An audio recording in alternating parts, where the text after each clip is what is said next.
Last point. Jeremy says he supports a reasonable foreign policy for Israel. Your next guest is going to be one of the people who was on the Goldstone mission. Now, J Street has said that politically it's closest to Kadima, the Israeli coalition Kadima, which is headed by Tzipi Livni.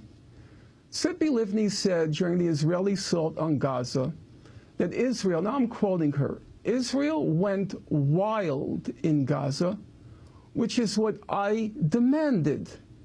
She also said the day after Israel withdrew, she went on Channel 10 News and she said that I demanded real hooliganism in Gaza. I demanded real hooliganism in Gaza. She went on to say, I have no regrets about any of my decisions during the invasion of Gaza, and I'm proud of those decisions. Now, Jeremy says his organization, or his organization has said, they are closest to Kadima, headed by Tzipi Livni.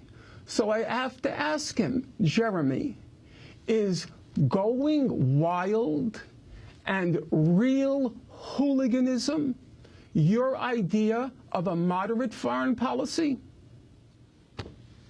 You know, it's fun to be on a program with you, Norman. We've never met, and I've heard a lot about you, but it's interesting that, you know, the question that was asked was whether or not Israel had withheld tax revenue and the Europeans had increased their aid.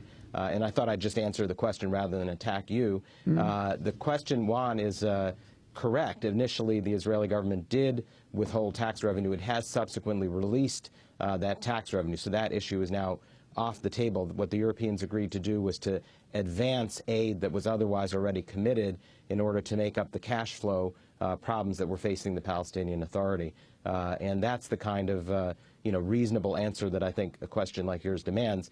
I don't think there's any need to engage in this kind of attack questions, Professor Finkelstein. That's not an attack question. It's clarity about your position, Jeremy. Since we're here to discuss, but I'm just curious, since we're here to discuss President Obama's speech, we're here to discuss the way forward. We're here to discuss a way to avoid another war, how to achieve peace and security for both peoples. I don't quite understand what the point of your question is. Well, I think you were asked to define what, you were asked to describe what J Street's position was, how it compared with AIPAC.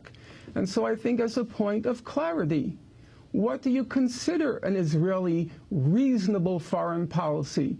Is it going wild and demonstrating real hooliganism in Gaza?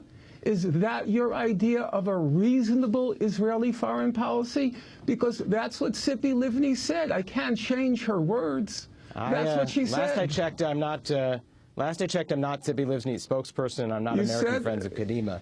I represent, let me finish a sentence. I represent the organization J Street, that is a lobby for pro-Israel, pro-peace Americans.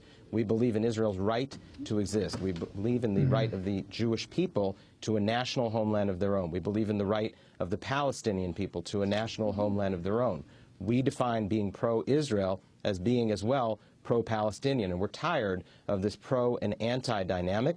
We're tired of this either or, right or wrong dynamic, because this is an issue that has shades of gray, which you seem incapable of absorbing or expressing. So yes, Israel does have a right of self-defense when rockets are rained down on its citizens and school buses are blown up. It does have the right to strike back against those who perpetrate terror in the interests of pursuing their own interests. However, we believe that there have to be limits to those, and we don't believe that any country has the right to go wild and inflict excessive damage on a civilian population. So there's a middle ground here as well. Noura, Erakat, we're going to end with you. Israel has the right to defend itself, but it also has the obligation to respect the laws of war that limit the deliberate attack on civilians and their targeting.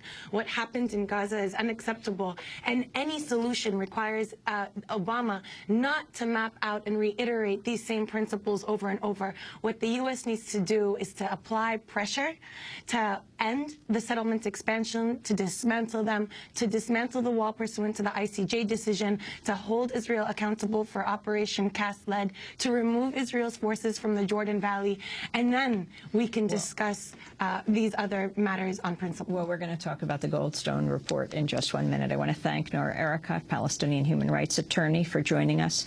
Norman Finkelstein, author. His book is coming out in the next week on the Goldstone report. And I want to thank Jeremy Ben-Ami, president of J Street. This is Democracy Now! When we come